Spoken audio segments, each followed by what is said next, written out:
కవిత కొత్త పార్టీ పెట్టబోతుందని చెప్పేసి మొన్న నుంచి కొన్ని రూమర్స్ వస్తున్నాయి. ఒకవేళ కొత్త పార్టీ పెడితే కాంగ్రెస్ పార్టీ ఏమైనా నష్టం జరుగుతుందా?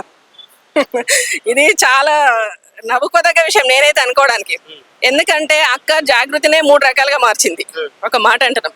ఇంతకు ముందు మిగిలిన వాళ్ళు కూడా పార్టీలు ఎన్నో పార్టీలు పెట్టిండ్రు, మీకు తెలుసు అది. చిరంజీవి గారు పెట్టిండ్రు, షర్మిల గారు పెట్టిండ్రు, ఇంకా కొత్త ఇంకా చాలా మంది పార్టీలు పెట్టిండ్రు. పెట్టిన వాళ్ళందరూ ఇప్పుడు ఏ స్థితిలో ఉన్నారో మీకు తెలుసు. నెక్స్ట్ కవితక్క పెడితే కూడా గట్లే ఉంటది. ఇంకా ఇప్పుడు కవితక్క కొత్త పార్టీ పెట్టడం అనేది, వాళ్ళు చేసే ప్రతి పని మాకేమనిపిస్తుంది అంటే, బయట నుంచి కామెంట్స్ ఏమొస్తాయి, మేము ఒక మాట మాట్లాడతాం, దాని మీద కామెంట్స్ ఏమొస్తాయి, సోషల్ మీడియా మీద ఆధారపడ్డారు వాళ్ళు.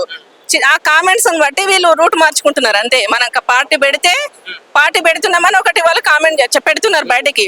చెప్పినప్పుడు కామెంట్స్ చూస్తారు, వాళ్ళకి ఎంత మైనస్ ఉంది, ఎంత నెగిటివ్ ఉంది, ఎంత పాజిటివ్ ఉంది అని తెలుసుకుంటున్నారు. దాన్ని బేస్ చేసుకుంటున్నారు తప్ప. జాగృతి అంశం కూడా కేసీఆర్ ఆలోచనలో ఒక భాగమే అంటారా, లేకపోతే సపరేట్ కవిత అంశమే అంటారా? ఇప్పుడు కేసీఆర్ ఏం చేస్తున్నాడు, కేసీఆర్ గురించి మాట్లాడదలుచుకో కూడా లేదు. ఎందుకంటే ఆయన ఇప్పుడు అసలు రాష్ట్రంలో ఏం జరుగుతుందని తెలుసుకునే స్థితిలో ఉన్నారా? ఇప్పుడు మొన్న ఇంత వారస జరిగినాయి కదా, మరి తెలంగాణ కోసము నేను సావడానికి కూడా సిద్ధపడ్డా అన్నాడు కదా. మరి మొన్న తెలంగాణ దినోత్సవం రోజు ఆయన ఏం చేసిండు? ఒక మాట మాట్లాడుకుందాం, తెలంగాణలో ఏం జరుగుతుందని ఆయన కనీసం ఫీడ్బ్యాక్ అన్న తీసుకుంటున్నాడా?